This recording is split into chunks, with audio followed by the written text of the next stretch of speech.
Blood soaked through Ronan's shirt as he ran through the dark trees, his breath ragged, his legs shaking with every step. Behind him, he could still hear the shouts of the men who had once called him their leader. Branches tore at his face. Roots caught his boots.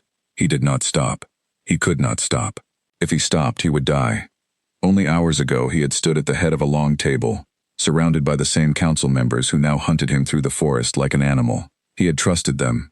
He had built his rule on their loyalty, their oaths, their whispered promises of allegiance. All of it had been a lie. The wine at that table had been laced with something that dulled his senses, weakened his usual strength, and by the time he realized what was happening, the doors had already locked and the blades had already been drawn. He had fought. Of course he had fought. He was still the strongest man in the realm, even weakened, even betrayed. But 6 against 1, in a room built for ambush, was not a fight he could win cleanly. He had broken through a window, fallen 2 stories into the courtyard, and run before they could finish what they started.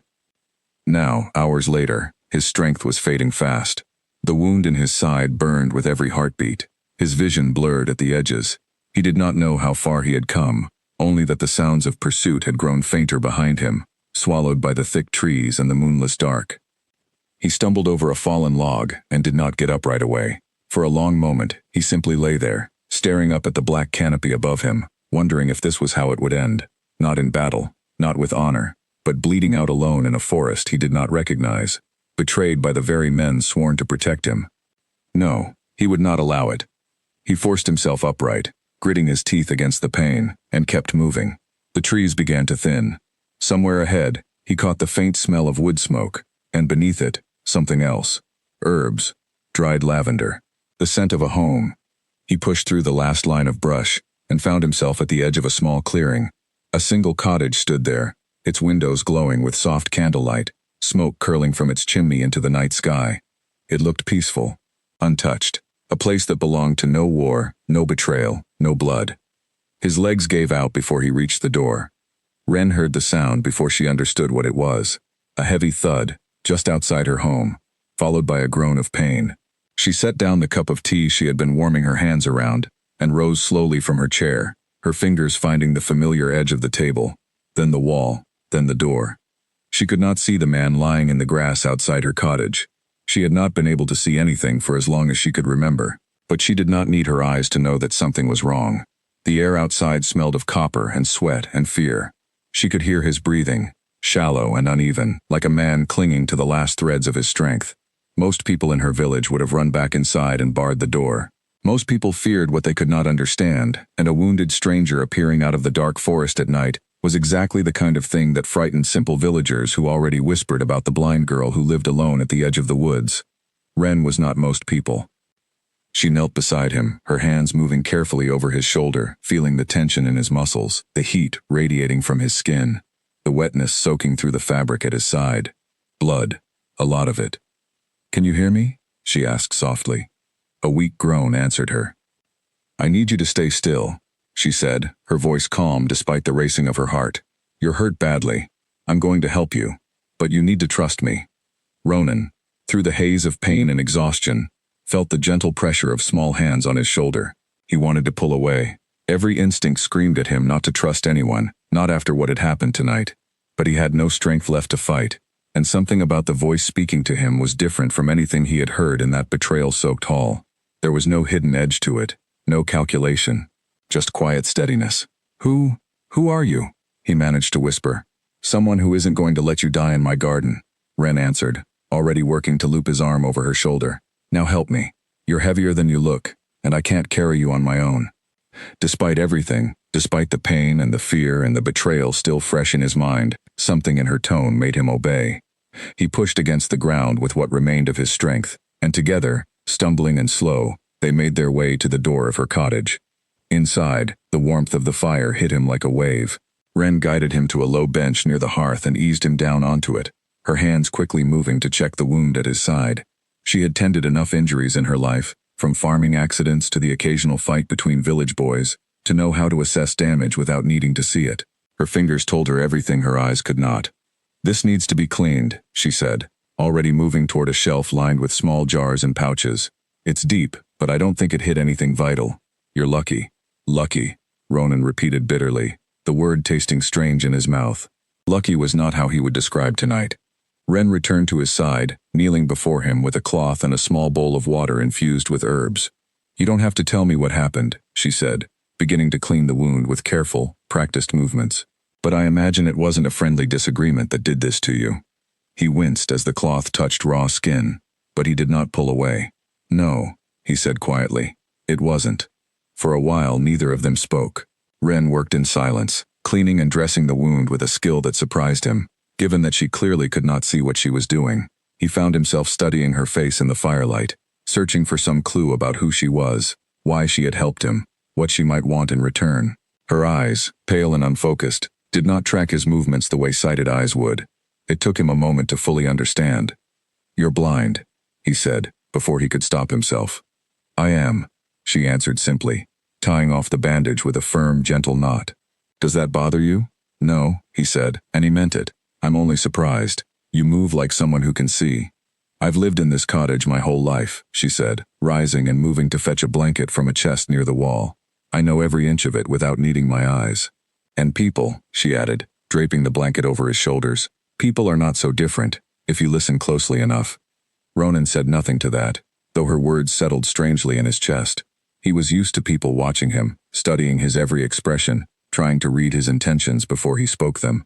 This girl saw nothing of his face, nothing of the crest that might have once marked his clothing before it was torn in the chaos of his escape, and yet she seemed to understand him more in these few minutes than most of his counsel had in years of pretending loyalty. "You should rest," Ren said, settling into the chair across from him. "Whatever chased you here, I doubt it will find you tonight. This village is small, and strangers passing through the woods are common enough that no one will think twice." "You don't know what's chasing me," he said quietly. "No," she agreed. "And I won't ask, unless you want to tell me. But I know pain when I hear it, and I know fear when I smell it on someone's skin. You've had a very bad night. That's enough for me to know. For now." Ronan closed his eyes, exhaustion finally winning out over the tension in his body. He should have been more careful. He should have asked more questions, demanded to know why a stranger would risk sheltering an unknown, bleeding man in the middle of the night without a single condition attached. But sleep pulled at him with a weight he could not resist, and for the first time in hours, he allowed himself to stop fighting it. Ren sat quietly by the fire long after his breathing had evened into the slow rhythm of sleep. She did not know who the stranger was. She did not know what danger might still be following him through the dark trees outside her home. But she had felt something in his voice, beneath the pain and the exhaustion. A kind of loneliness that echoed something inside her own chest. A sense of a person accustomed to standing alone against the world. She rose eventually and moved to the small window, though she could not see through it the way others could. She simply stood there, listening to the night, to the wind moving through the branches, to the distant call of an owl somewhere deep in the forest. No footsteps, no voices. Whatever had hunted him did not seem to have followed him this far. For now, at least, he was safe. She returned to her chair, pulling a second blanket around her own shoulders, and settled in for what remained of the night. Tomorrow she would need to think about what to do with a wounded stranger in her home, about the questions her neighbors might ask if they noticed smoke rising earlier than usual, about the danger she might be inviting into her quiet, careful life. But for tonight, there was only the fire, the sound of his breathing, and the strange, unfamiliar comfort of not being entirely alone in the dark. Outside, far beyond the edge of the village, torches moved through the trees. Voices called out to one another, harsh and impatient, searching the undergrowth for any sign of the man they had failed to kill.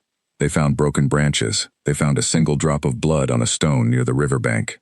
But the trail went cold at the edge of the forest, swallowed by the quiet dark of a village too small and too forgotten to draw their attention. They turned back before dawn, certain their prey had died somewhere in the wilderness, certain the realm's deadliest alpha king had finally met his end. They were wrong. And in a small cottage at the edge of the woods, wrapped in borrowed blankets and guarded by a girl who could not see his face, Ronan slept through the first safe night he had known in years, unaware of how completely his fate had just changed course. Morning light crept through the small window of the cottage, and Ronan woke with a start, his hand instinctively reaching for a weapon that was not there. Pain flared through his side, sharp and immediate, and he remembered where he was. Not the council hall, not the forest. A stranger's home, warm and quiet, smelling faintly of dried herbs and wood smoke. He sat up slowly, testing the bandage at his side. It held firm, and though the wound still ached, the sharp burning of the night before had dulled into something more manageable. Someone had changed the dressing while he slept. He had not even felt it.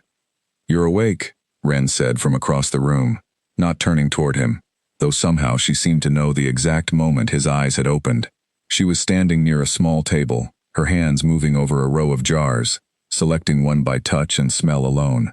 "There's bread and broth, if you're hungry. You lost a lot of blood last night. You'll need to eat if you want your strength back." Ronan studied her for a long moment before answering. In the daylight, he could see her more clearly than he had by firelight. She was young, perhaps a few years younger than himself, with dark hair pulled back loosely, and pale eyes that drifted somewhere past his shoulder, never quite meeting his gaze because they could not. Her clothes were simple, worn from years of use, the clothes of someone who worked with her hands and lived without luxury. Nothing about her suggested wealth or power or any reason to fear the world beyond her own small existence. And yet she had pulled a bleeding, dangerous stranger into her home without a moment's hesitation. "Why did you help me?" he asked, the question finally escaping him. Ren paused, her hand resting on one of the jars. "Would you have preferred I left you outside?" "That's not what I mean." He shifted, wincing as the movement pulled at his wound. "You didn't know who I was. You still don't. I could be a criminal. I could be dangerous. Most people would have called for help, or turned me away, or worse." "Most people," Ren repeated, a faint smile touching her lips as she carried a bowl of broth toward him, her steps sure and unhesitating despite the room's low light. "I am not most people, as you may have noticed."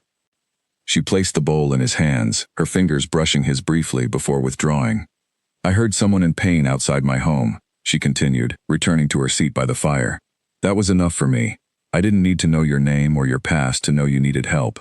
The rest," she added, tilting her head slightly toward him, "the rest you can tell me, or not. That's your choice." Ronan ate in silence for a while, considering her words. He was used to people who wanted something from him, always some hidden motive beneath their kindness, some favor to be called in later. He searched for that same calculation in her now and found nothing, just quiet patience, and the steady crackle of the fire between them. "My name is Ronan," he said finally, offering at least that much. "Ren," she replied simply. "Ren," he repeated, testing the name. It suited her, somehow. Small, quick, unassuming, and yet sharper than most people realized. They sat together in comfortable silence as he finished the broth, and for a moment, Ronan almost allowed himself to forget the horror of the previous night. Almost. But the memory of betrayal was not so easily set aside, and soon his thoughts returned to the men who had tried to kill him, to the faces of council members he had trusted for years, smiling as they poured poison into his cup. "You're thinking about whatever chased you here," Ren observed, and he startled slightly at how easily she had read him without even the benefit of sight. "How do you know that?" "Your breathing changes," she said simply. "It gets heavier when you're afraid, quicker when you're angry. Right now, it's doing both."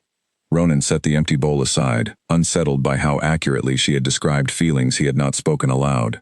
"You read people well, for someone who can't see them." "I've had to learn to listen more carefully than most," Ren said. "When you can't see a person's face, you learn to hear the truth in their voice instead. It's rarely wrong." "And what does my voice tell you?" he asked, an edge of challenge in the question, testing her the way he tested everyone who claimed to know him. Ren considered this for a moment, her head tilting slightly, as though weighing the sound of him even now.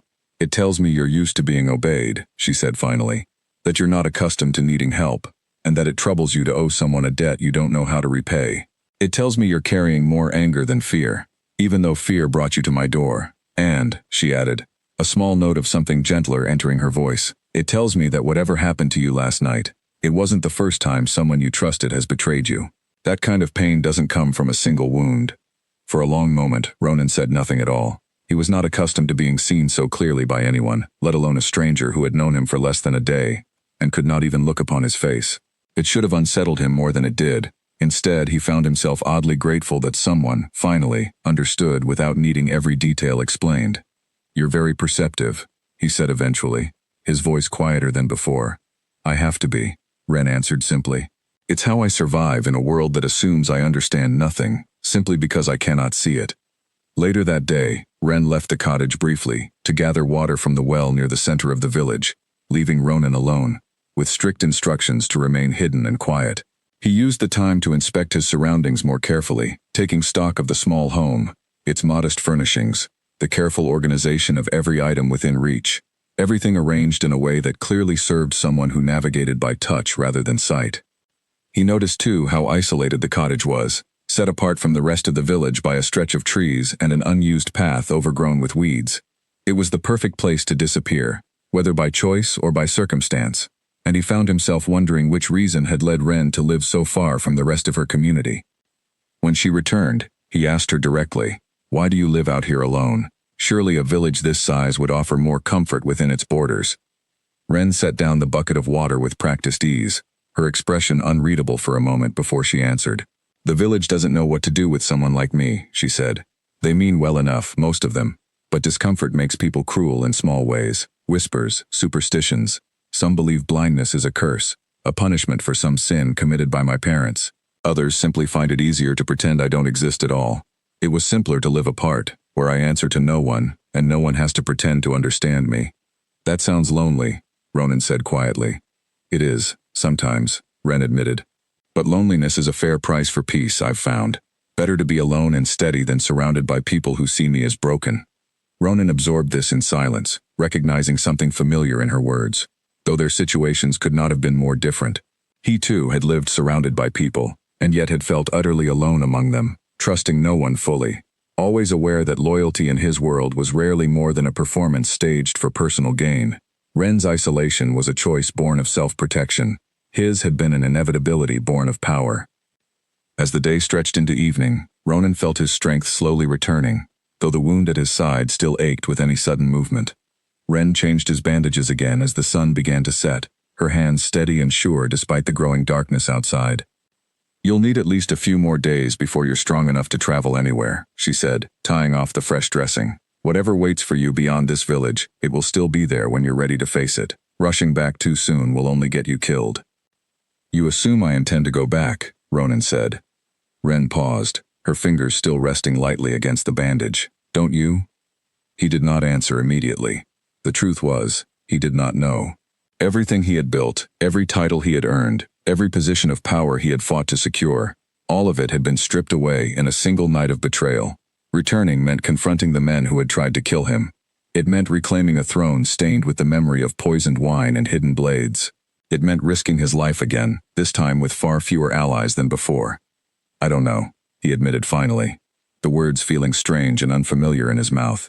He was not a man accustomed to uncertainty. "Then you have time to decide," Ren said simply, rising to bank the fire for the night. "No one is asking you to have all the answers tonight." As darkness settled fully over the cottage, Ronan found himself watching Ren move through her small home with quiet confidence, entirely unbothered by the dark that would have left any sighted person stumbling blindly. There was a strength in her that had nothing to do with physical power, a steadiness that came from years of learning to trust herself, when the rest of the world offered her little reason to trust anyone else. He did not know yet what role she might play in whatever came next. He did not know if helping him would put her in danger she did not yet understand, or whether his presence in her home was already a debt he could never fully repay. But for the first time since the betrayal, sitting in the quiet warmth of her cottage, Ronan allowed himself to consider a future beyond simple survival, a future that included more than plotting his revenge against the men who had tried to end his life. Outside, the forest remained silent, undisturbed by hunters or soldiers, offering no hint of the danger that still searched for him beyond the edges of the village. For now, the cottage remained a sanctuary, hidden and safe, guarded by a girl who saw him more clearly than anyone else ever had, despite never once laying eyes upon his face. And somewhere beyond the trees, in a stronghold built on betrayal, the men who believed they had killed their king continued to celebrate a victory that had not yet been earned. 3 days passed in quiet routine, and with each one, Ronan felt his strength returning, though the memory of betrayal never fully left his mind. He spent his mornings resting near the fire, his afternoons slowly moving around the small cottage to rebuild the strength in his legs, and his evenings listening to Ren speak of small, simple things, the weather, the herbs she gathered, the quiet rhythms of a life lived without sight but never without purpose. It was during one of these evenings that the first real danger arrived at the edge of the village. Ren heard it before Ronan did, her ears catching the distant sound of hoofbeats long before his own senses registered anything unusual. She rose quickly from her chair, her expression shifting from calm to alert in an instant. "Riders," she said quietly. "Several of them, coming from the east road." Ronan was on his feet immediately, ignoring the protest of pain in his side. "How many?"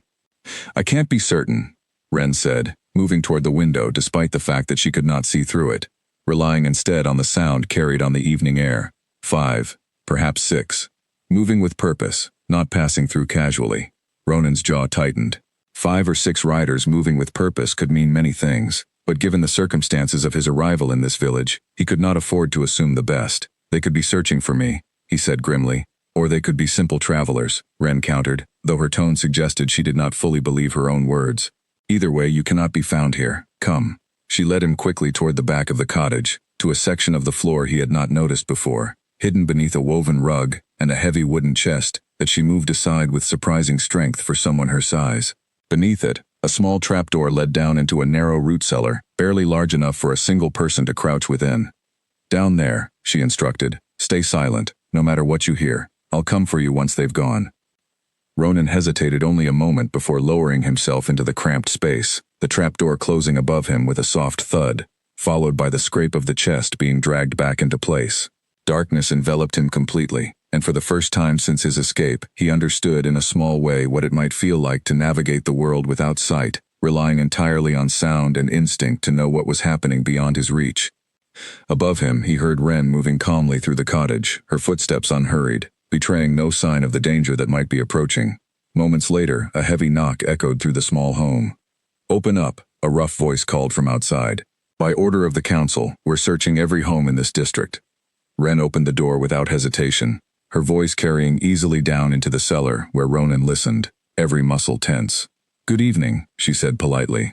"What exactly are you searching for?" "A fugitive," the voice answered, harsher now, clearly impatient. "Dangerous man, wounded, likely passed through this area within the last few days.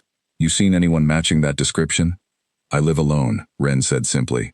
"As you can likely tell from the state of my home, I don't receive many visitors, certainly no wounded fugitives."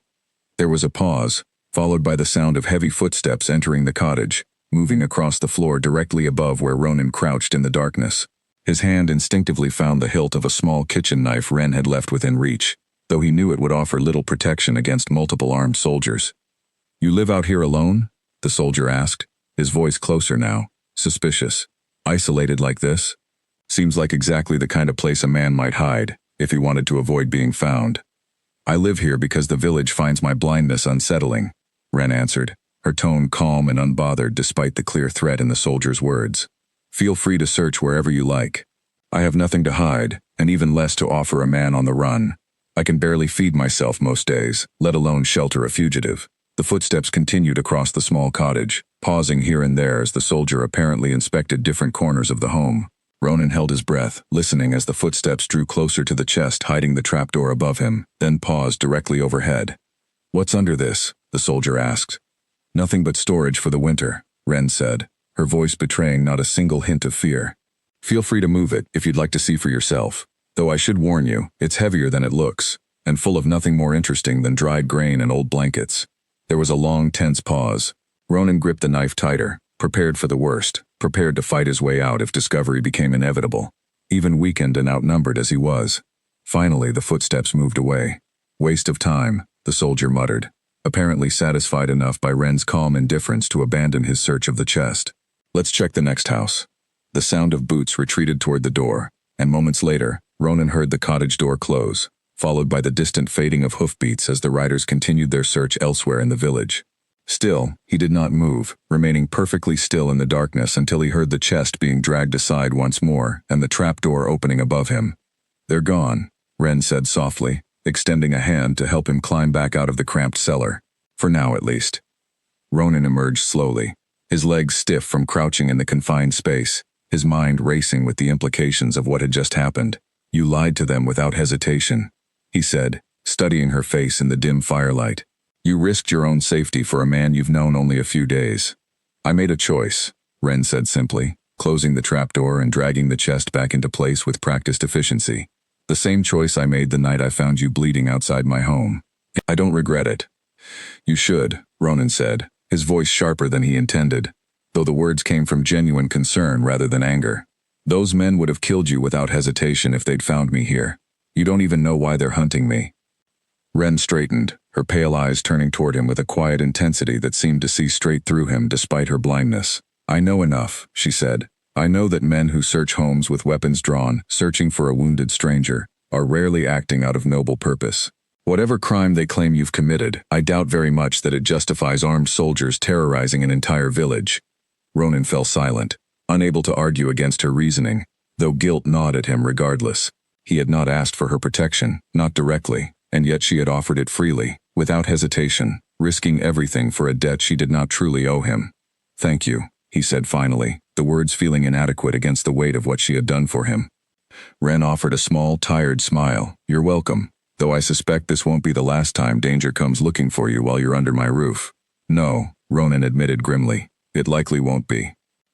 Then perhaps it's time you told me exactly what I've involved myself in, Ren said, settling back into her chair by the fire, her expression patient but firm. I've protected you twice now, without knowing the full truth.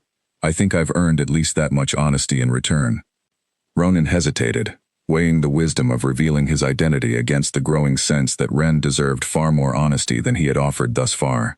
She had risked her safety, her home, and quite possibly her life, all without knowing whether the man she sheltered was worth such sacrifice. My name is Ronan, he said slowly, the weight of what came next settling heavily in his chest. But that isn't the whole truth of who I am. Ren remained silent, waiting, her attention fully focused on him despite her inability to see his face. Before 3 nights ago, Ronan continued, his voice low, I ruled over every pack in this realm. I was the Alpha King, the strongest leader this territory has known in generations, and the men who tried to kill me were my own council, sworn to serve and protect my throne. For a long moment, Ren said nothing at all, absorbing the revelation with a stillness that betrayed neither shock nor fear. Finally she spoke, her voice quiet but steady. That explains a great deal, she said simply. You're not afraid? Ronan asked, genuinely surprised by her composure. Should I be? Ren countered. You're still the same man who has slept beneath my roof these past 3 nights, wounded and vulnerable, grateful for a bowl of broth and a warm fire. A title doesn't change who someone is beneath it, not truly. Though I imagine it explains why half the realm's soldiers seem intent on hunting you down. Ronan studied her carefully, searching for any sign of the fear or reverence he had grown accustomed to seeing whenever his true identity was revealed to others. He found neither. Only the same steady calm that had defined her since the moment she found him bleeding in her garden. You truly aren't afraid, he said, something like wonder creeping into his voice. I told you before, Ren said, a faint smile touching her lips. I judge people by what I hear in their voice, not by titles or reputations others have built around them. And what I've heard from you these past 3 days is a man grieving a great betrayal, not a monster deserving of fear. Outside, the night settled fully over the small village, quiet once more after the disruption of the soldiers' search. But within the walls of Ren's cottage, something had shifted irreversibly between them. A fragile trust now built upon complete honesty, forged in the tension of shared danger and the quiet strength of a girl who refused to be intimidated by either power or fear. In the days that followed the soldier's visit, something between Ronan and Ren began to shift into a different kind of understanding. He no longer thought of her simply as the stranger who had saved his life, but as someone whose company he found himself genuinely craving as his strength continued to return. She, in turn, seemed to relax more fully in his presence, no longer weighing every word before speaking it, no longer treating him as a wounded burden to be managed rather than a person to be known. Tell me about your kingdom, she said one evening, as she worked to repair a tear in an old blanket, her fingers moving with practiced precision despite the darkness that made no difference to her at all. What kind of ruler were you, before all of this happened? Ronan considered the question carefully. Strict, he admitted, perhaps too strict at times. I believe strength was the only currency that mattered in a realm as dangerous as ours. Packs that showed weakness were consumed by stronger ones. I built my rule on the belief that fear kept my people safer than kindness ever could. And do you still believe that? Ren asked, not looking up from her work. He hesitated. I'm not certain anymore, he admitted. The men who betrayed me were not weak. They were calculating, patient, willing to wait years for the perfect opportunity to strike. All my strength, all my careful cultivation of fear and respect, none of it protected me from betrayal born of ambition rather than weakness. Perhaps strength alone was never enough, Ren offered gently. Fear keeps people obedient, but it rarely earns loyalty. The men who plotted against you may have feared you, but clearly they did not love you, nor trust you enough to bring their grievances forward honestly. Ronan absorbed this thought in silence, recognizing an uncomfortable truth within her observation. He had ruled through strength and fear because it was the only method he had ever known, taught to him by a father who ruled the same way before him, and his father before that. It had never occurred to him to question whether a different approach might have prevented the very betrayal that now threatened his life. "You speak as though you understand leadership," he said, curious despite himself. "Yet you live alone at the edge of a village that barely acknowledges your existence." Ren's hands paused briefly over her work. "Perhaps that's exactly why I understand it," she said. "I've spent my whole life watching how people treat those they consider weaker, lesser, unworthy of full consideration. The village elders rule through the same fear you describe, dismissing anyone who doesn't fit neatly into their expectations. I've simply had more time to consider what a kinder alternative might look like, even if I've never had the power to enact it myself." Her words settled into him with unexpected weight. He had spent years surrounded by advisors who told him only what he wished to hear, who praised his strength and his ruthlessness without ever questioning whether a different path might serve his people better. Ren, a blind village girl with no formal education, no political training, no power beyond her own quiet resilience, offered him more honest insight in a single conversation than his entire council had in years of supposed counsel. "If you ruled a kingdom," he asked slowly, genuinely curious, "how would you do it differently?" Ren considered the question seriously, setting aside her mending as she thought it through. "I would want to know my people, not simply command them," she said finally. "I would want advisors who felt safe bringing me difficult truths, rather than advisors who feared my temper enough to hide problems until they became crises. And I would remember that even the strongest ruler is only as secure as the loyalty of those closest to him. Strength protects against enemies from outside. It does very little against betrayal from within." Ronan found himself nodding slowly, struck by how precisely her words described the failure that had nearly cost him his life. His enemies had never been the ones he feared most. It was the quiet resentment building among his own trusted council, unspoken and unaddressed for years, that had ultimately led to poisoned wine and hidden blades. "You would have made a formidable ruler," he said quietly. Ren laughed softly, the sound light and genuine. "A blind ruler leading a kingdom she cannot see? I imagine that would present some unique challenges. You navigate your own life without sight, better than most rulers navigate their kingdoms with full use of their eyes," Ronan countered, his tone entirely serious despite her gentle humor. "I've spent 3 days watching you move through this cottage, tend my wounds, deceive armed soldiers without a single tremor in your voice, and speak more wisdom about leadership than my entire council combined. Your blindness has never once struck me as a weakness, Ren. If anything, it seems to have sharpened everything else about you into something far stronger than most people ever develop." Ren fell quiet at this, an unfamiliar warmth rising in her chest at his words.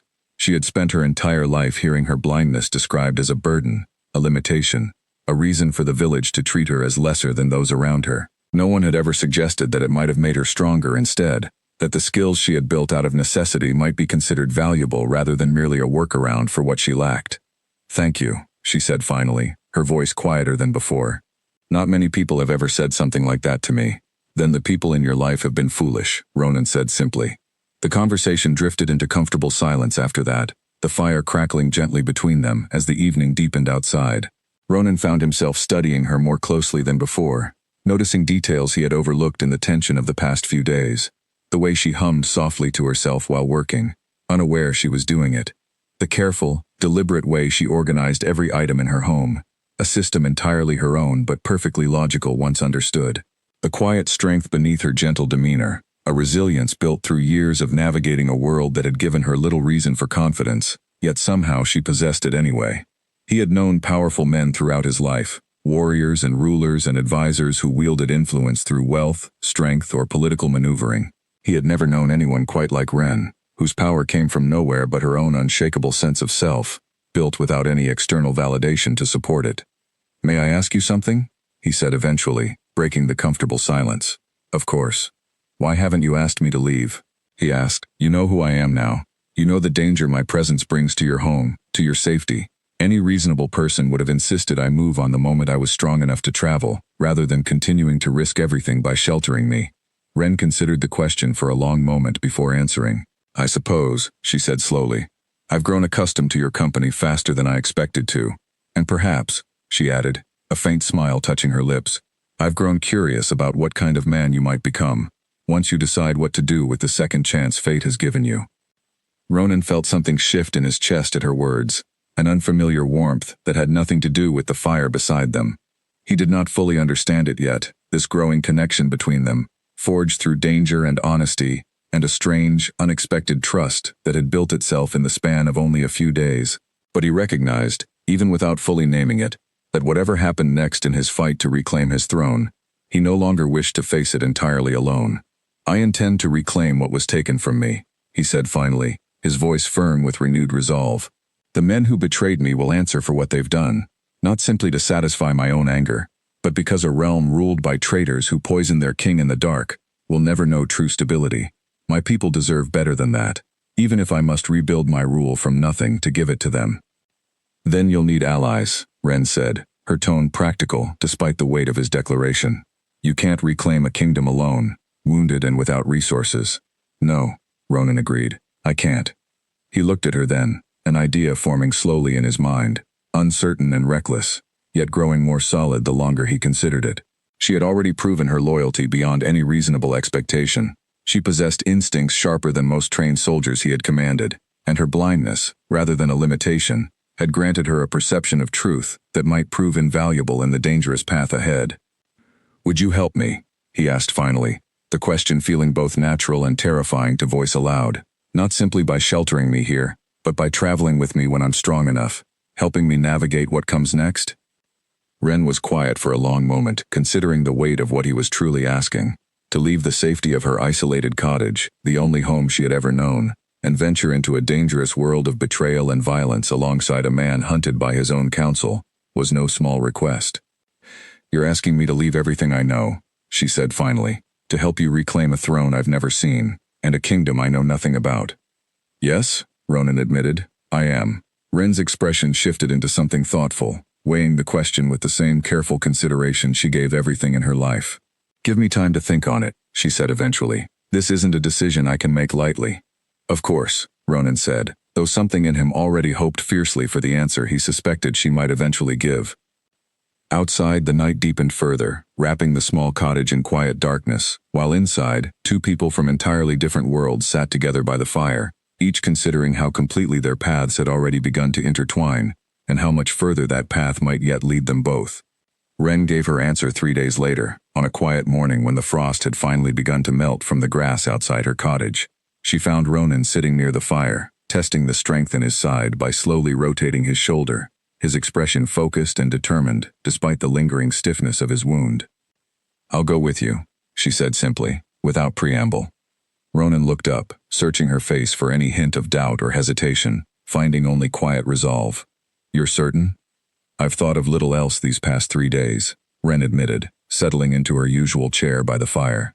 "And each time I consider the alternative, staying here alone while you walk into danger, without anyone who understands you as well as I've come to, the choice becomes clearer, rather than more difficult." "This will be dangerous," Ronan said, feeling the need to voice the warning even though he suspected she had already considered it thoroughly. "More dangerous than anything you've faced in this village. The men who tried to kill me will not hesitate to kill you as well, if they believe you're helping me." "I'm aware," Ren said, her tone steady. "I made peace with that risk the night I first found you bleeding in my garden. Helping you was never going to be a choice without consequences. I simply believed the alternative, watching you leave to face your enemies alone, while I remain safely hidden here, would trouble me far more than any danger I might face at your side." Ronan studied her for a long moment, something in his chest tightening with an emotion he did not fully understand yet, something between gratitude and a fierce protective instinct he had rarely felt toward anyone beyond his own kin. "Thank you," he said quietly. "I don't know how I'll repay this debt." "You can repay it," Ren said, a faint smile touching her lips, "by becoming the kind of ruler who never allows this realm to descend into the kind of betrayal that nearly cost you your life. That would be repayment enough." Over the following days, as Ronan's strength continued to return, they began preparing carefully for the journey ahead. Ren packed what supplies she could spare from her modest stores: herbs for treating wounds, dried food that would keep well during travel, a small collection of coins she had saved over years of selling remedies to villagers, too proud to acknowledge her skill publicly, but too practical to refuse her help privately. "You'll need a weapon," Ren said one afternoon as she organized their supplies with careful precision. "Something better than the kitchen knife you've been carrying since the soldiers came searching." "I have no weapon here," Ronan admitted. "Everything I owned was left behind the night of the betrayal." Wren nodded thoughtfully, then rose and moved toward a small chest tucked into the corner of her cottage, one Ronan had noticed before but never thought to question.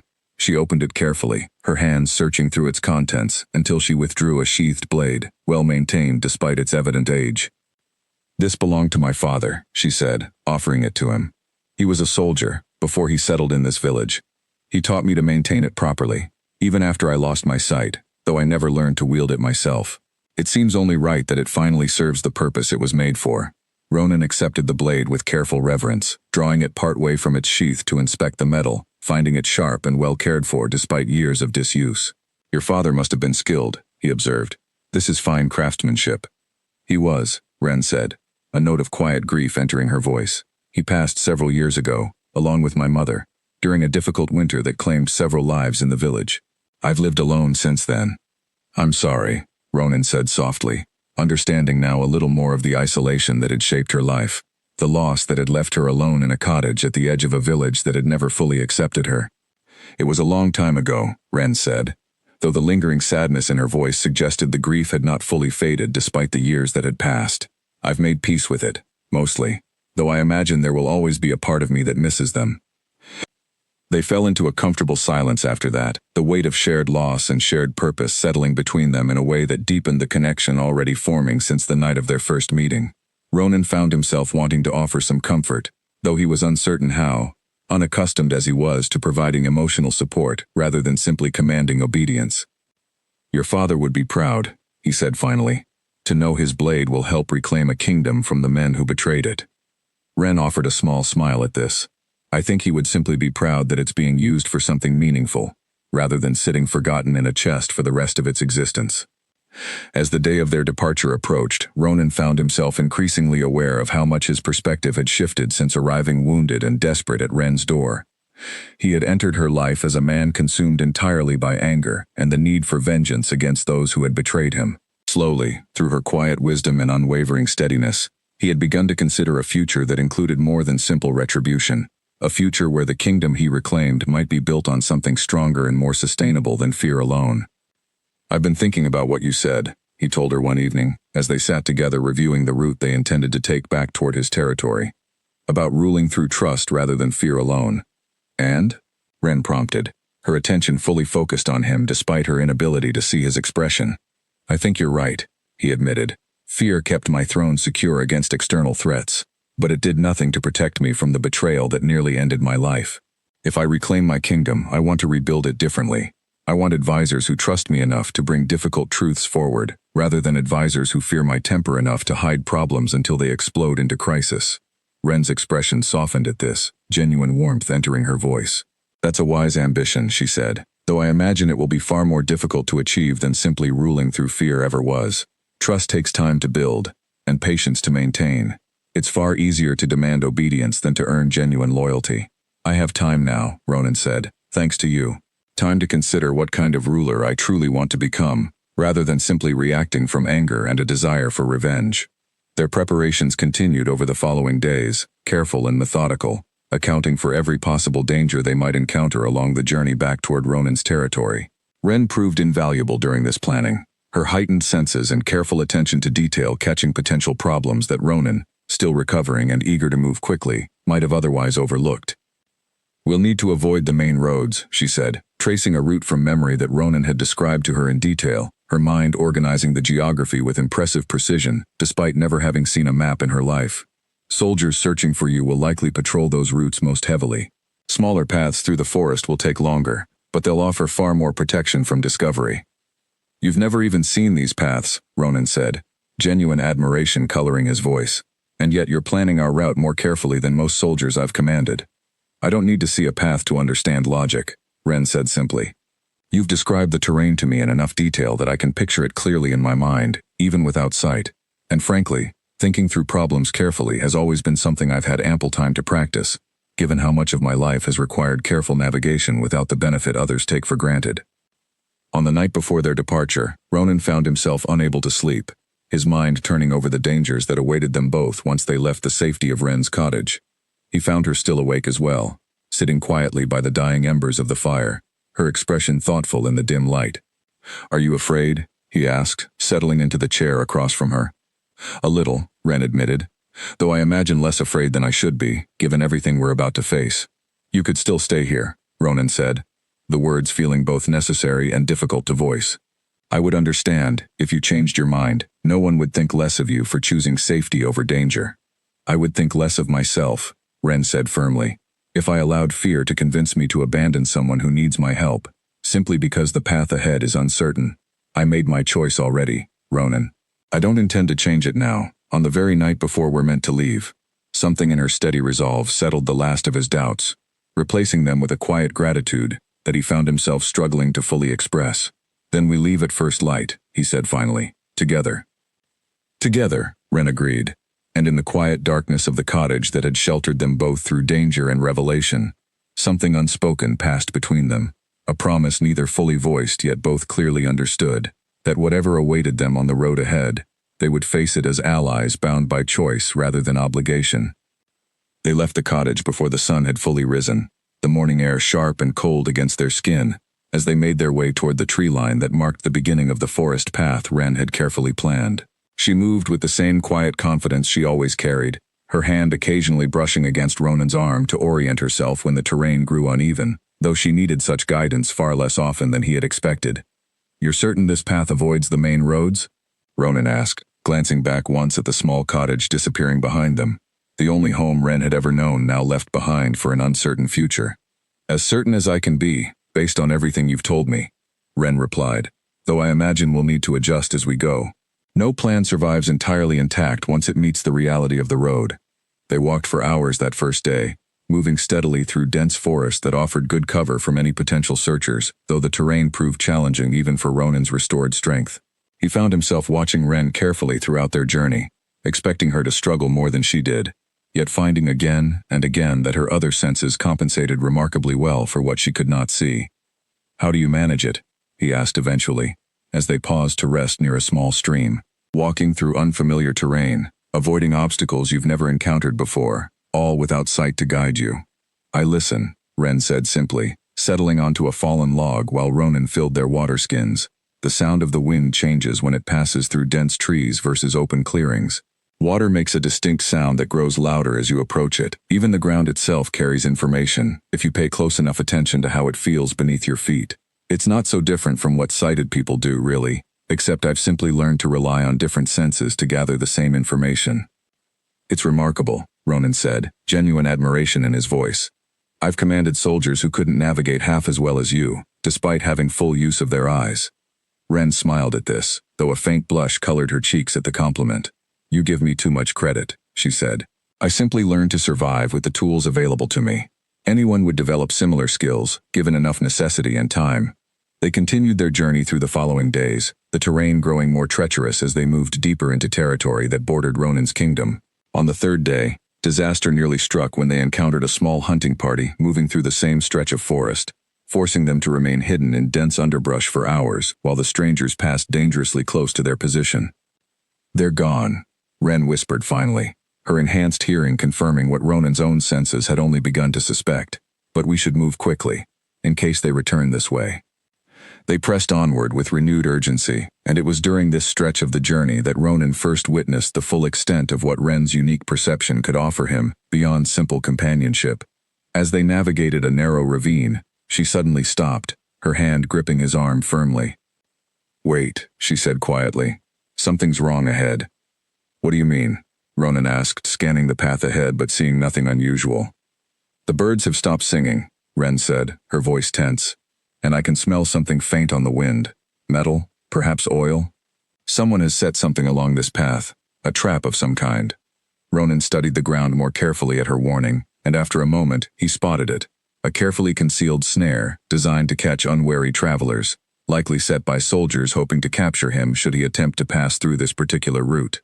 Without Ren's heightened senses catching the subtle warning signs he had entirely missed, he might have walked directly into the trap. You saved us, he said, genuine astonishment coloring his voice as he carefully guided them around the hidden danger. I simply noticed what my other senses could tell me, Ren said, though pride colored her voice at having proven her usefulness so directly. Your eyes may have missed it, but the world offers plenty of warning to those who know how to listen for it. This pattern repeated itself several more times over the following days, Ren's unique perception catching dangers that Ronan, despite his considerable combat experience, might have otherwise overlooked entirely. Hidden watchers whose breathing she detected long before they came into view, a poisoned water source she identified by smell alone, before either of them drank from it. Subtle changes in the forest's natural rhythm that warned of approaching danger well before any visible sign appeared. "I begin to understand now," Ronan said one evening, as they made camp in a secluded clearing, "why you never once seemed burdened by your blindness. You've built an entirely different way of perceiving the world, one that offers advantages sighted people rarely develop." "It took years to build these skills," Ren admitted, settling near their small fire. "There were many difficult days when I resented my blindness deeply, when I wished desperately for the simple experience of seeing a sunset, or my own reflection, or the face of someone I cared about. I won't pretend the adjustment came easily, or that I've never mourned what I lost. But you've built something remarkable from that loss," Ronan said gently. "I've tried to," Ren agreed, "though I imagine every person who faces significant hardship eventually learns to build strength from whatever circumstances life offers them. Mine simply happened to be blindness. Yours was betrayal. We're not so different in the end, both of us forced to find new strength after losing something we once took for granted." Ronan considered her words carefully, recognizing the truth within them. He had lost his sense of safety, his trust in those closest to him, his assumption that loyalty could be earned through power alone. Ren had lost her sight entirely, yet built an entirely new way of understanding the world that had proven, time and again throughout their journey, to be more perceptive than his own sighted perspective.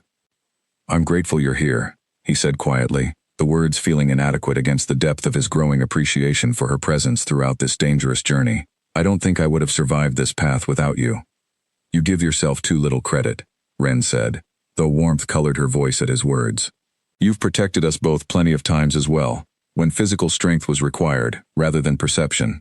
We make a good team, I think." "A good team," Ronan repeated, something in his chest warming at the simple phrase, at the easy partnership that had built itself between them despite their vastly different backgrounds and circumstances. As the days passed and they drew closer to the borders of Ronan's territory, their conversations grew increasingly personal, moving beyond simple survival strategy into deeper discussions about their hopes, their fears, the futures they each envisioned for themselves. Ronan found himself sharing thoughts he had never voiced to anyone, uncertainties about his fitness to rule, doubts about whether he could truly build the kind of trust-based leadership he now aspired toward.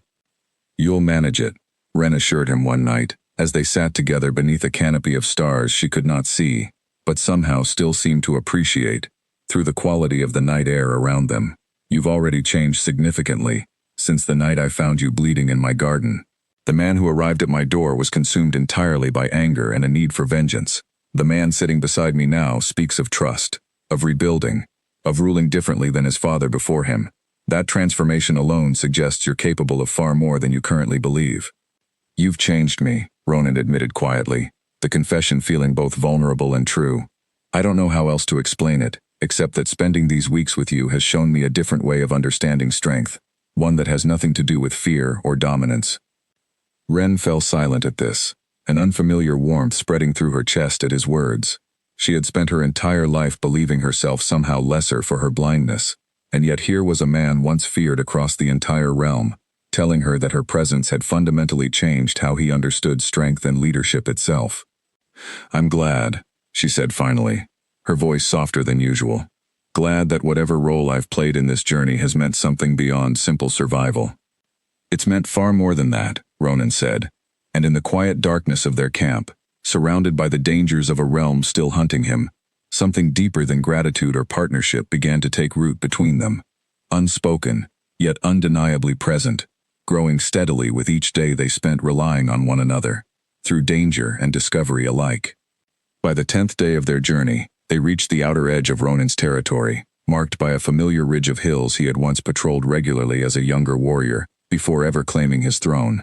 Even from a distance he could sense the changes that had taken hold since his supposed death. Watchtowers manned by unfamiliar faces, patrol routes altered from the patterns he had once established. All evidence of a council now operating without the constraint of a king they believed had already perished. "Something feels wrong," Ren observed, as they paused to survey the territory from a concealed vantage point. "The air carries tension I haven't sensed since we began this journey. Fear, perhaps, or uncertainty." My people have likely heard rumors of my death, Ronan said grimly. A kingdom without clear leadership breeds exactly this kind of unease. The council will be scrambling to consolidate power, eliminating anyone who might question their claim to authority. Then we need to move carefully, Ren said.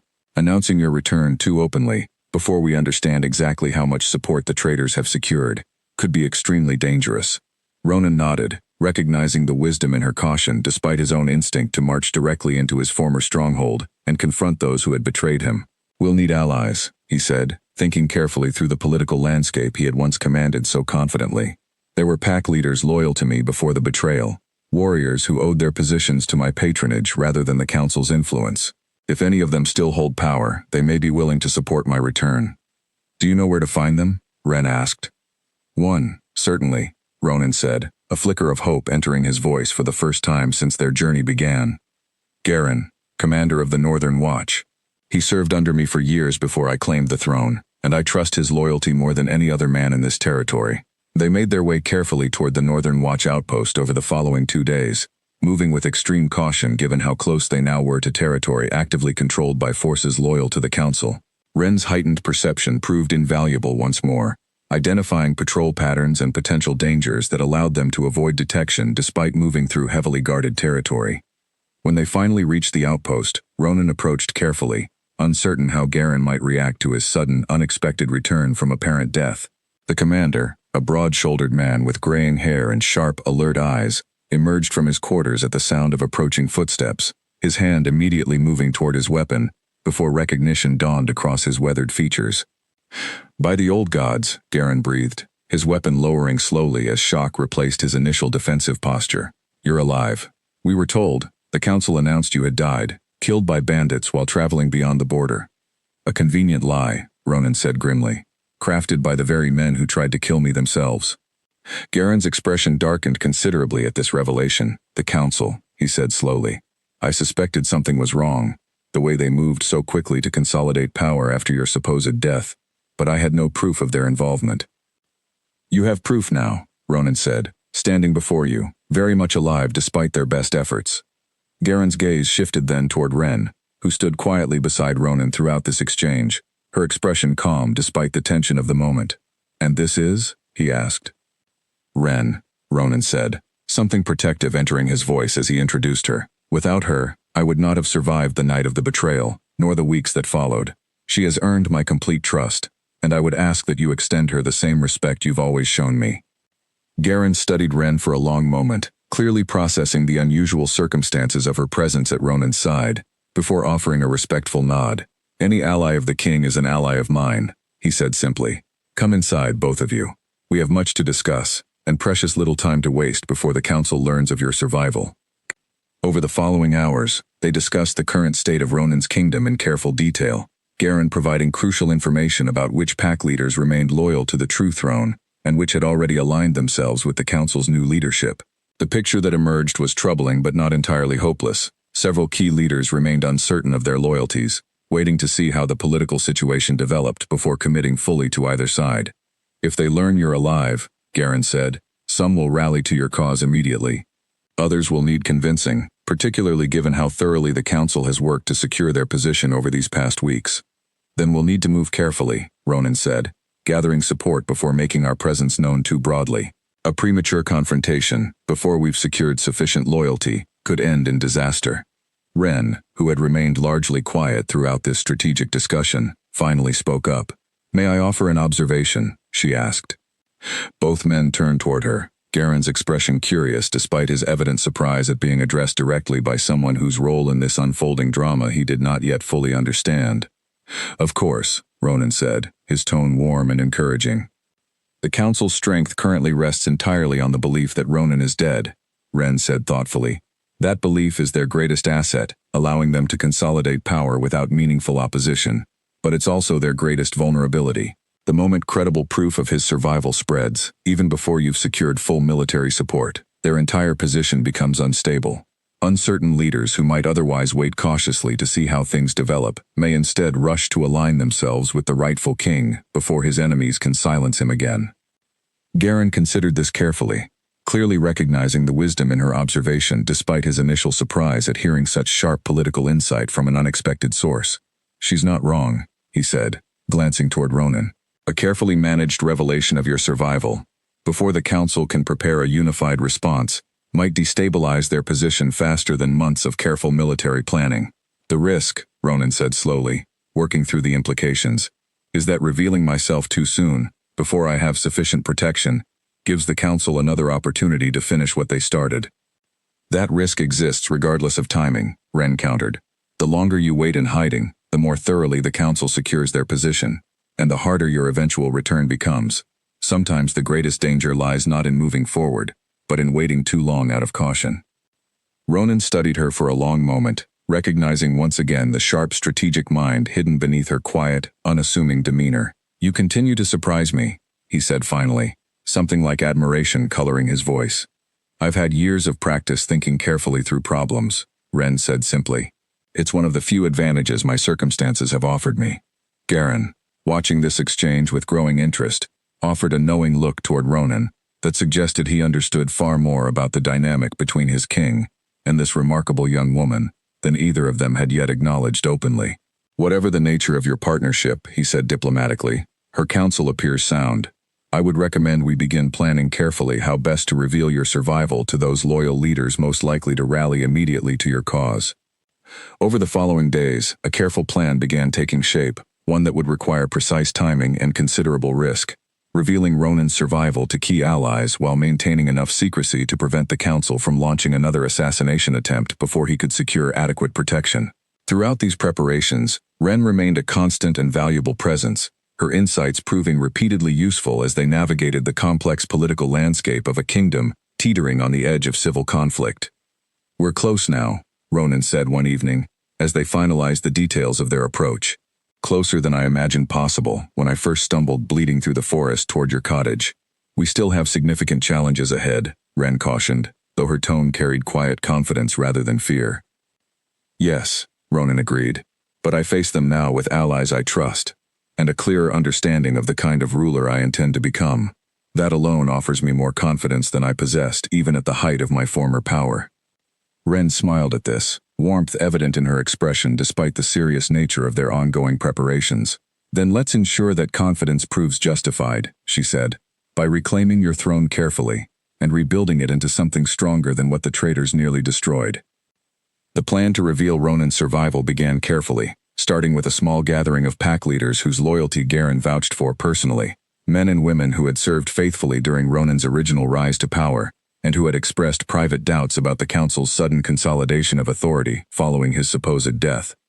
The reactions, when Ronan finally stepped forward from the shadows of Garen's private meeting hall, ranged from stunned disbelief to immediate, fervent loyalty. Elira, leader of the Eastern Pack and one of the few female commanders in the territory, was the first to kneel before him, her expression fierce with renewed determination. "We had heard whispers," she said, rising slowly, her sharp eyes studying him carefully, as though verifying his survival through sight alone might not be sufficient proof. "But the council presented such convincing evidence of your death, we assumed the whispers were merely wishful thinking from those still loyal to your rule."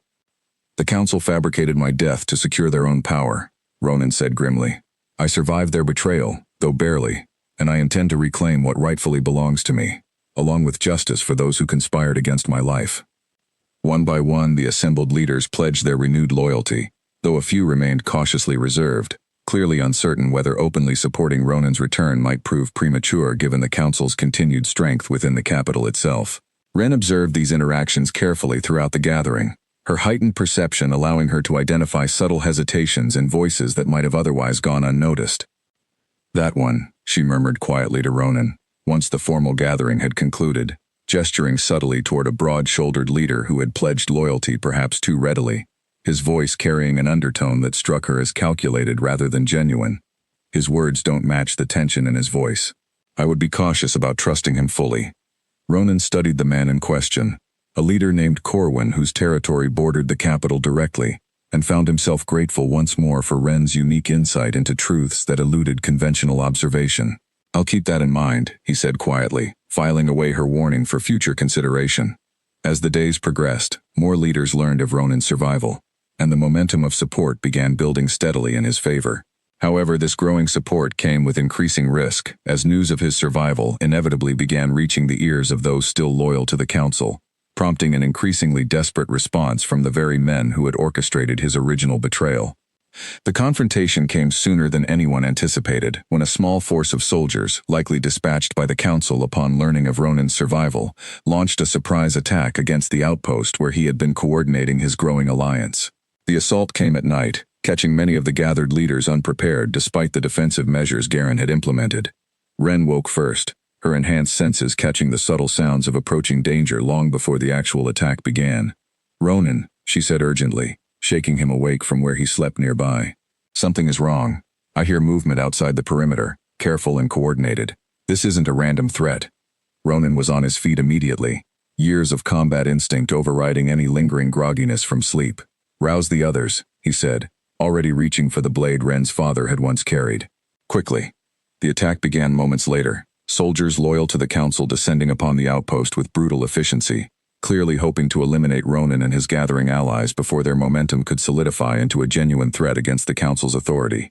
Chaos erupted throughout the compound, defenders scrambling to organize resistance against an enemy that had clearly planned this assault with considerable care.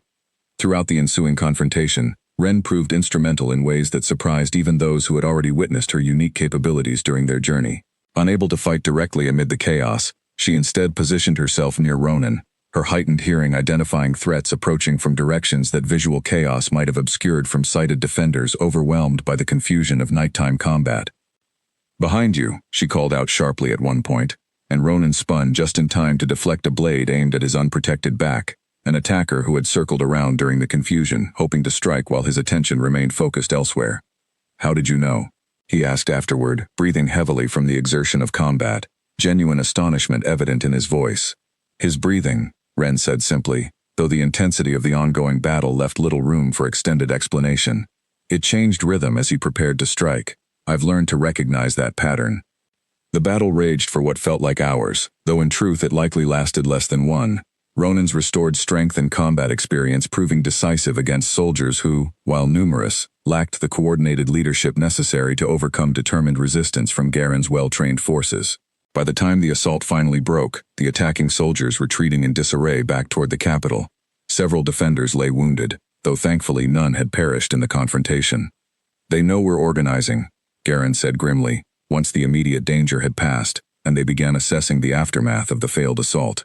"This attack confirms it. The Council understands the threat your survival poses to their continued authority. Then we no longer have the luxury of careful, gradual planning," Ronan said, his expression hardening with renewed resolve. "We move against them directly, before they can organize another assault with greater numbers." Ren, tending to a minor wound on her own arm sustained during the chaos of battle, looked toward him with quiet understanding. "You're ready for this," she said, not quite a question, more an observation, born of the confidence she had watched grow steadily within him throughout their journey together. "I am," Ronan confirmed. "Whatever waits for us at the capital, I intend to face it directly now, rather than continuing to hide while the council strengthens their position further." That night, as preparations began in earnest for what would likely be the decisive confrontation of this entire conflict, Ronan found a quiet moment alone with Ren, away from the bustling activity of soldiers organizing weapons and supplies for the coming march toward the capital. "Whatever happens tomorrow," he said quietly, "I want you to know how much your presence throughout this journey has meant to me. I would not have survived even the first night, let alone reached this point, without your help." "You give me too much credit," Ren said, though warmth colored her voice at his words. "You've done the difficult work yourself, Ronan. I simply offered what perspective I could." "That perspective saved my life more times than I can count," Ronan said firmly. "And beyond simple survival, you've changed how I understand strength itself, how I intend to rule once this conflict finally concludes. Whatever kingdom I rebuild from these ashes, it will carry your influence within its foundation, whether you're standing beside me when that rebuilding begins, or not." Ren fell silent at this, an unfamiliar tightness building in her throat at the weight of his words. "I intend to be standing beside you," she said finally, her voice quiet but certain. "Whatever comes tomorrow, and whatever comes after, I don't wish to face it apart from you." Something shifted between them in that quiet moment, an unspoken acknowledgement of feelings that had been building steadily since the very first night she found him bleeding in her garden. feelings neither had fully named yet both clearly recognized now, standing together on the edge of whatever confrontation awaited them at first light. "Then we face it together," Ronan said softly, "tomorrow, and every day that follows." The march toward the capital began before dawn, a growing force of loyal pack leaders and their warriors moving with careful coordination under Garen's experienced command, while Ronan rode at the front, the weight of what awaited him settling heavily, despite the confidence he had built over the preceding weeks. Ren rode beside him, her presence a steady anchor against the mounting tension of what they both knew would be a decisive confrontation. Word of their approach spread quickly, and by the time they reached the outskirts of the capital, additional leaders who had remained cautiously uncommitted now rallied openly to Ronan's cause, recognizing that the momentum of this conflict had shifted decisively in his favor. The council, it seemed, had gravely underestimated how quickly loyalty could shift once genuine proof of his survival spread throughout the territory. "The council will be gathered at the main hall," Ronan said, as they approached the capital's outer walls. Memory of the very room where his betrayal had begun rising sharply in his mind. "That's where they poisoned me, where they believed they had secured my death. It seems fitting that it should also be where this conflict finally concludes." "Be careful," Ren said, her voice carrying quiet concern despite her evident confidence in his capabilities. "Desperate men facing the loss of everything they've gained through betrayal will not surrender easily. They may attempt something reckless, now that their carefully constructed lies have finally unraveled." "I'll be careful," Ronan promised, though the fierce determination in his voice suggested a man fully prepared to confront whatever danger awaited him within those familiar walls. They entered the capital with minimal resistance, most of the city's defenders either already loyal to Ronan secretly, or unwilling to risk their lives defending a council whose legitimacy had crumbled the moment his survival became widely known. By the time they reached the main hall, the 6 council members responsible for his betrayal remained isolated within, their own guards having largely abandoned them once the true scope of Ronan's returning support became apparent. The confrontation, when it finally came, proved far less violent than Ronan had anticipated, though no less intense for its lack of bloodshed. The council members, faced with overwhelming opposition and the complete collapse of their carefully constructed lies, offered little meaningful resistance beyond desperate, ultimately futile attempts to justify their betrayal. "You would have ruled us into ruin," one council member insisted, his voice carrying equal parts fear and defiance as Ronan entered the hall flanked by loyal warriors. "Your strength alone was never enough to guide this kingdom safely. We acted to protect our people from your excessive ambition." "You acted to protect your own power," Ronan countered, his voice carrying cold authority despite the restraint he clearly exercised in this moment of long-awaited confrontation. "If you genuinely believed my rule endangered this kingdom, you could have brought your concerns before me directly. Instead, you chose poison and hidden blades, betrayal disguised as loyalty for years while you plotted my death in secret." The council member had no adequate response to this accusation, his silence confirming what Ronan had already understood clearly. This betrayal had never been about protecting the kingdom. It had been about ambition, about seizing power that rightfully belonged to another, disguised beneath false concerns for the greater good. Justice, when it came, was measured rather than vengeful, a deliberate choice Ronan made, despite the anger still simmering beneath his careful composure. The council members responsible for his betrayal would face judgment through proper channels, their crimes exposed publicly, rather than settled through the kind of secret violence that had nearly cost him his life. It was, he recognized clearly, exactly the kind of leadership Ren had encouraged him to embrace throughout their journey together. Justice built on transparency and accountability, rather than fear and hidden retribution. Throughout this confrontation, Ren remained close at his side, her presence a quiet reminder of everything he had learned during the weeks since his betrayal. Lessons about strength that had nothing to do with fear, about leadership built on trust rather than intimidation alone. When the confrontation finally concluded, the council's authority stripped away, and proper judgment set in motion for their crimes, Ronan turned to find her watching him with quiet pride evident in her expression, despite her inability to witness the events directly through sight. "You handled that with more restraint than I expected," she observed, as they finally stepped outside the main hall into the bright morning sunlight that had gathered while the confrontation unfolded within. "I learned restraint from watching how you approach conflict," Ronan admitted. "You've shown me, throughout this entire journey, that strength doesn't require cruelty to be effective. I wanted my first act as restored king to reflect that lesson clearly." Word of the council's downfall and Ronan's triumphant return spread rapidly throughout the capital and beyond, into every corner of the territory he had once ruled and now reclaimed with renewed purpose. Celebrations began almost immediately, relief evident among citizens who had spent weeks living under the uncertainty of a kingdom without clear, legitimate leadership. Amid this celebration, however, Ronan found himself increasingly aware of an unresolved question that had been building steadily throughout their journey together. A question he could no longer avoid addressing now that the immediate crisis of his betrayal had finally been resolved. "Ren," he said, finding her later that evening, standing quietly at the edge of the celebrations that continued throughout the capital, seemingly more comfortable observing the joy around her through sound alone, rather than participating directly in crowds that made her slightly uneasy, given her unfamiliarity with the unfamiliar city. "Ronan," she replied, turning toward the sound of his voice with the same quiet warmth that had characterized their interactions since the very beginning of their unlikely partnership. "We've faced considerable danger together these past weeks," he said, feeling oddly nervous despite having commanded armies and confronted traitors without a hint of hesitation. "You've saved my life more times than I can count, challenged my assumptions about leadership, and helped me become a better ruler than I ever imagined possible before meeting you." "You give me too much credit," Ren said, though the familiar warmth in her voice suggested she recognized where this conversation was heading, even without being able to see the vulnerability evident in his expression. "I don't think I do," Ronan continued, his voice growing steadier despite the unfamiliar vulnerability of the moment. "I've ruled through fear my entire life, Ren, convinced that strength required distance, that trust made a leader vulnerable rather than more effective. You've shown me a different way of understanding both leadership and strength itself, one built on honesty and genuine connection rather than intimidation." He paused, gathering his thoughts before continuing. "I don't wish to rule this kingdom without you beside me, not simply as an advisor or ally, but as someone whose judgment and character I trust more completely than anyone else I've ever known.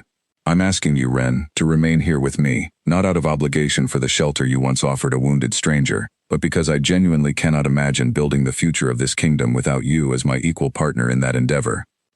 Ren remained silent for a long moment, processing the weight of what he had just offered her, a future entirely different from the isolated, quiet life she had once resigned herself to, living at the edge of a village that had never fully accepted her. "You're certain," she said finally, "that this is truly what you want? Not simply gratitude misplaced as something deeper?"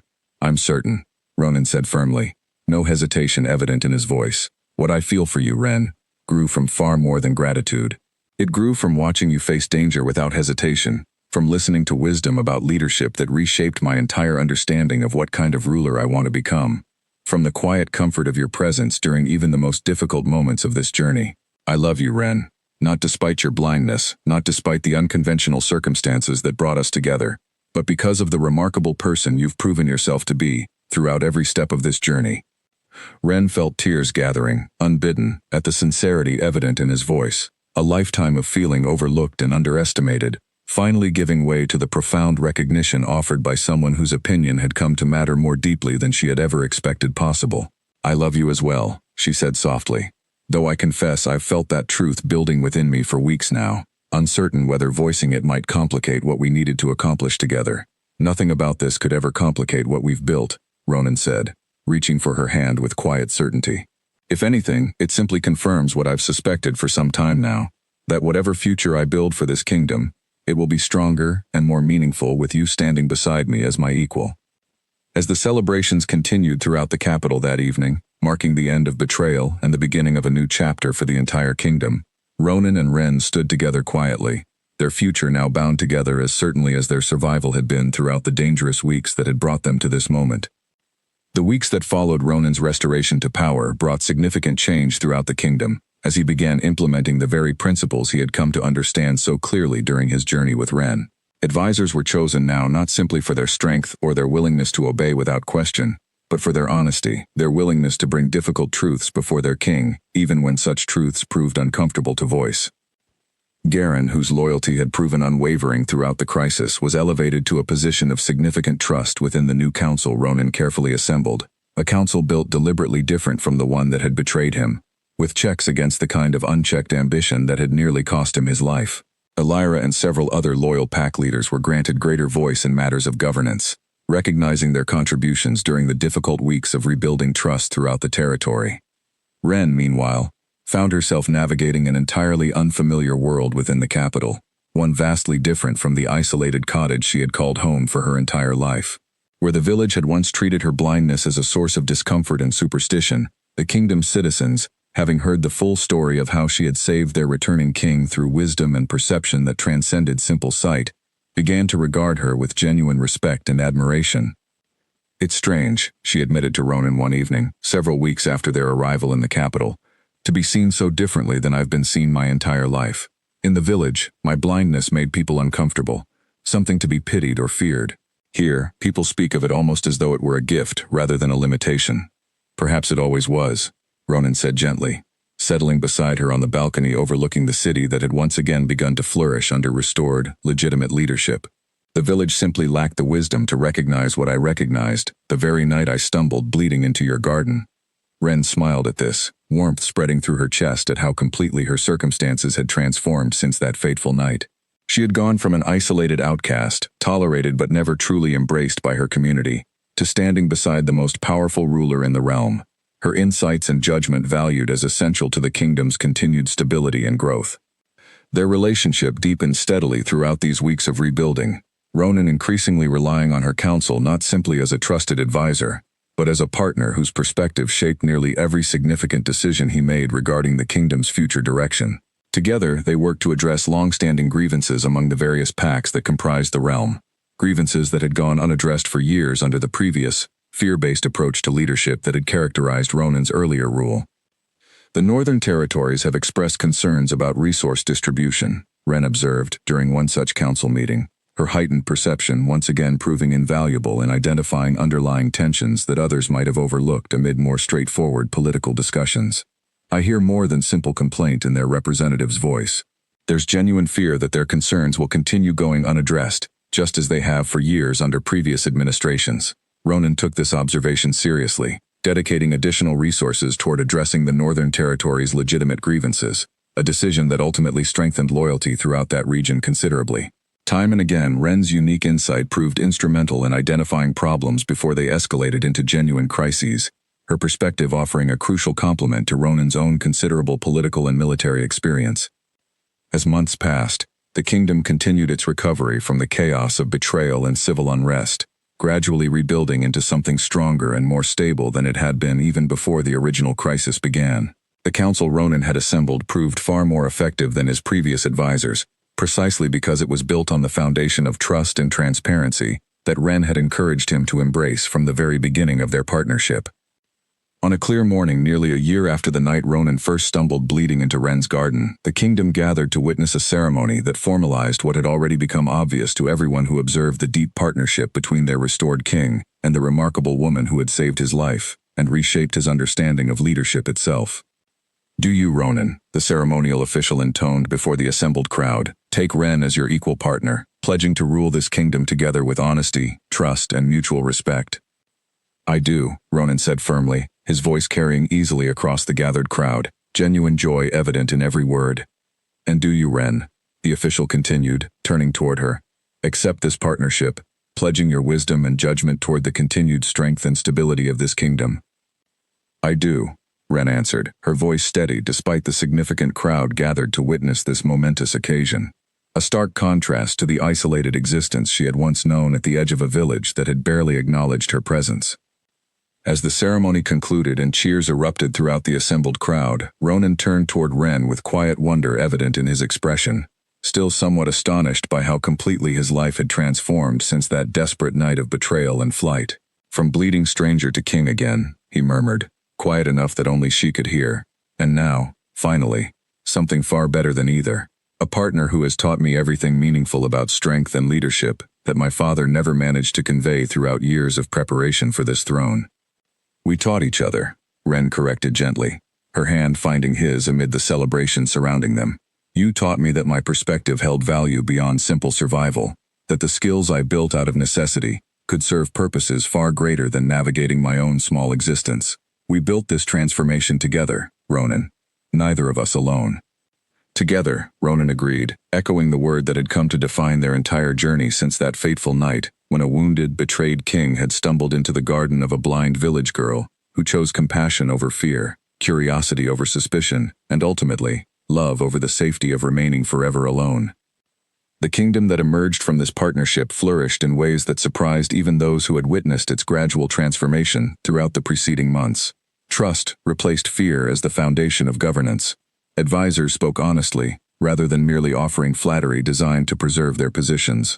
And throughout every significant decision, the perspective of a woman once dismissed by her own village as broken and lesser proved instrumental in building a stability and prosperity that the realm had rarely known throughout its long, often turbulent history.